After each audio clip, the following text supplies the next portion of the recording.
is such a new term that it does not even pass spell check sometimes. This term basically means discrimination against people of darker skin tones. And we see this everywhere in the world. It's not just an Indian problem. It's all over the world. It still is rampant, even in the United States, where there are so many dark-skinned models and actresses. So even if you want to forget about this term, every Fair and Lovely commercial is there to remind you that, you know, if you don't lighten your skin tone, you might not find love, success, or even jobs for that matter. From my own experience, one of my friends just gave birth to a baby girl. And she told me that as soon as she had the baby, all her relatives were calling her from India. And without a doubt, every relative asked her if the baby was a Gori or a Kali.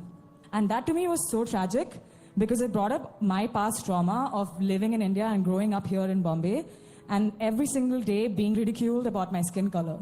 As you can notice, I'm wearing this patch that says Kali. This word was used to ridicule me for all of my lifetime. And now I'm reclaiming this word because I'm proud to be Kali. And I think we should all be. So I want to start with, how did you guys get first acquainted with colorism? When did it start? When did you realize that the society had a bias for some kind of skin tone or some kind of beauty? So firstly, it's just that we grow up seeing a lot of people who have perfect features, a perfect body.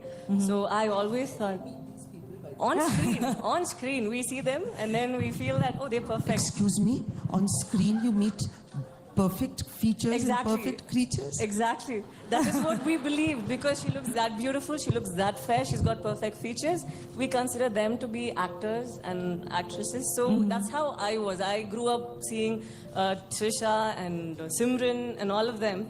They had perfect figure, they had great body, but then there was one point at which I didn't know whether I wanted to become an actor.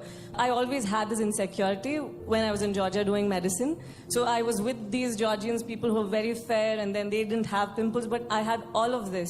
And I didn't know whether I could accept this or accept myself for who I was. And then I come back to India, and I'm so happy that Alphonse picked me for Premam. I was so nervous the day the movie got released. I was wondering, what if people abroad are going to be there teasing me, what are Raga is going to say? They're obviously going to say, I don't look like Simran, I don't look like Trisha. So this is going to be bad news for me. And then I ended up seeing tweets after I went back to Georgia. People were actually happy seeing someone in their own skin. And that made me feel so confident about myself. And then I wondered, okay, maybe that is all it is. Maybe if there's somebody up there, a lot of people will feel very happy about how they look. So finally, this is where I am. And I'm personally very happy that I happen to be the one over here, really. We generally look at the whole population and we think that there are few people who are mocking at people of this color. But honestly speaking, when I was in school and college, I grew up with friends who would look at a girl who had a darker boyfriend and say that, hey, you can actually do better. You're way out of his league. And when you see a guy with a girl who's a little darker, you end up saying, I think there's something else this guy is. What does he see in this girl? So we end up saying such things, and it's just nobody, no person who is there trying to make you feel bad. It's just us. We must have at some point of time passed that comment, and right now it's coming back to us. It's just a boomerang.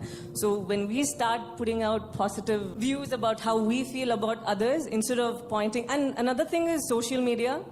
Right now, just because you have this curtain of anonymity, you end up writing whatever you want. You just say something when you're not in a very good mood, but the problem is it affects someone else somewhere else.